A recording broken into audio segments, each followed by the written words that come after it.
What's going on, everybody, and welcome to my top 10 favorite movies of 2017 video. Now, 2017 was such a great year for cinema, and it was really hard for me to just narrow it down to 10 movies because there were so many good movies that I saw this year that I really wanted to put on this list.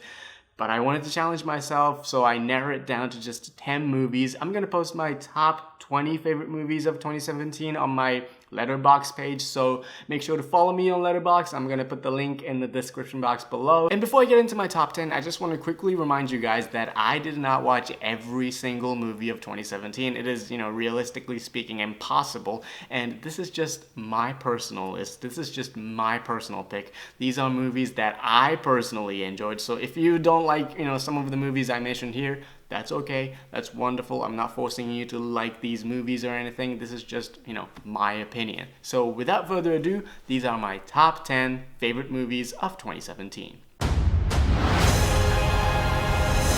I guess this is a controversial choice, but at number 10 is Star Wars: The Last Jedi. I love this movie so much. This is by far my favorite Star Wars movie since The Empire Strikes Back. This is the most ambitious film in the franchise. It is visually the most gorgeous movie in the franchise, and it is also the most intelligent film in the entire franchise. There are concepts in the film that were never seen in a Star Wars movie. It took the characters that we know to some deep, dark places that I didn't expect them to go. It has some of the best action sequences in the entire franchise, and I love the fact that Rian Johnson took the mythology of Star Wars and did something completely different with it that was so refreshing. And I honestly don't know what they're gonna do with episode 9, and that's very exciting. And yet another controversial pick, and that's Darren Aronofsky's Mother. This was one of the most challenging movie experiences I've had in the past few years. It was upsetting, it was uncomfortable, it was frustrating to watch, it was disturbing, and some of the imagery was deeply traumatizing. I think Jennifer Lawrence is terrific in this movie, and in a world where most movies are sequels or remakes or reboots or based on some kind of existing property, here's a film that's totally original, completely different from anything that's out there now. And I just applaud Darren Aronofsky for telling the story and doing it in his own way. It was brilliant. The Big Sick is one of the funniest movies of 2017 and one of the most heartwarming movies I've seen in a very long time. This movie is so charming. It's so full of heart and soul. I smiled and laughed all the way through. I fell in love with the characters within the first 10 minutes, which doesn't happen very often. I love this movie. I can see it over and over again. It's really good. There were so many good comic book movies this year, but this one is by far my favorite, and that's Logan. I was a mess at the end of Logan. This movie took me on this emotional journey with the characters that I love and grew up with.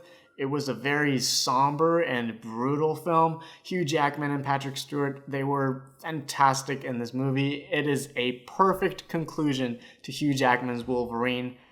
One of the best comic book movies of all time. I love this movie so much. Columbus is a great indie movie, and I know a lot of people are going to focus on the film's cinematography and shot composition, which, by the way, is beautiful, absolutely beautiful. But one of the things I love about this movie is that it has a very emotional story at the center of it. Both John Cho and Haley Richardson are great in this movie, and this movie needs to be seen by more people.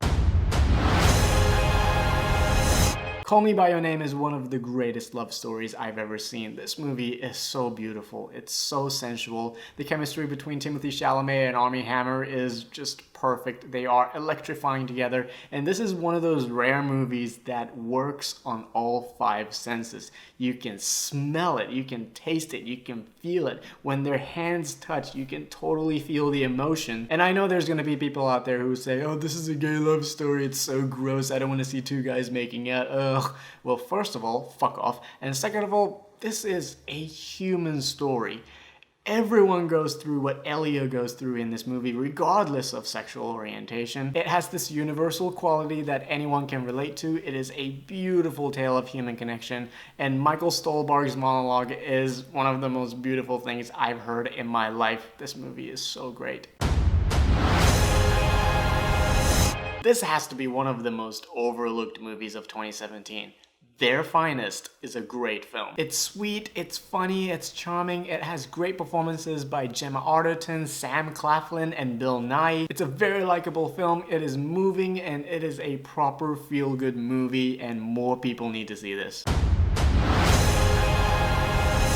War for the Planet of the Apes is a grand and emotionally satisfying conclusion to one of the best trilogies of recent years. I love this movie for a number of reasons. The fact that it took its subject matter very seriously. It's a pretty dark film for a big blockbuster movie.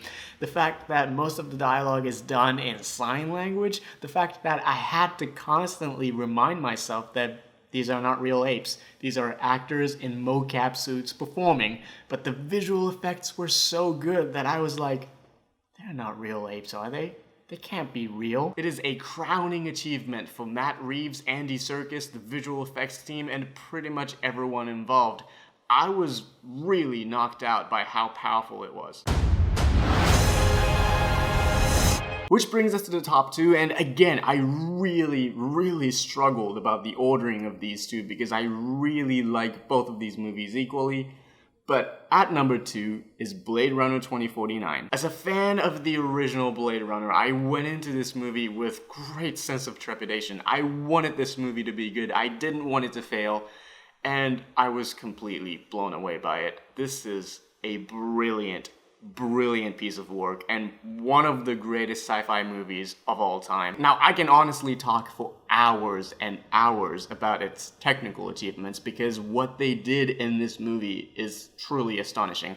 But the thing I love the most about Blade Runner 2049 is that it took the core themes from the original and told its own story. And it is just as complex and thought-provoking as the original, but more importantly, it is emotionally resonant in the way that the original Blade Runner never was. The ending of this movie is so satisfying that I almost shed a tear. I know this movie wasn't a financial success, but I am 100% certain that film lovers across the world will be cherishing this masterpiece for generations.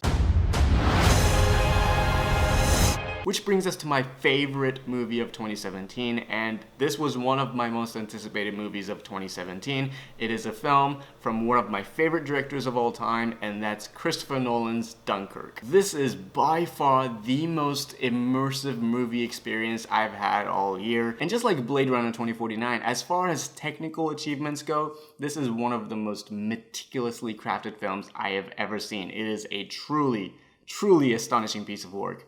But Nolan is a smart filmmaker, and he knows that all this technical wizardry doesn't really mean a thing if a film didn't have a compelling story and characters that you care about. And I know some people have problems with the character development in the movie and how they didn't really care about any of these people, but for me, I cared about every single person in this movie all the way through. The moments of triumph made me cheer, the moments of spectacle were properly spectacular, it is a thrilling movie, and moments of tragedy hit me emotionally because I never felt disconnected from these people. I'm gonna see this movie again and again and again. It's brilliant and I love it. So these are my top 10 favorite movies of 2017, and I would love to know your thoughts. What are some of your favorite movies of 2017? Let me know in the comment section below, and make sure to follow me on Letterboxd because I'm going to be posting my top 20 favorite movies of 2017. And as always, thank you so much for watching, guys, and if you like this, make sure to give this video a thumbs up and please subscribe to my channel as well, and I will see you guys very soon.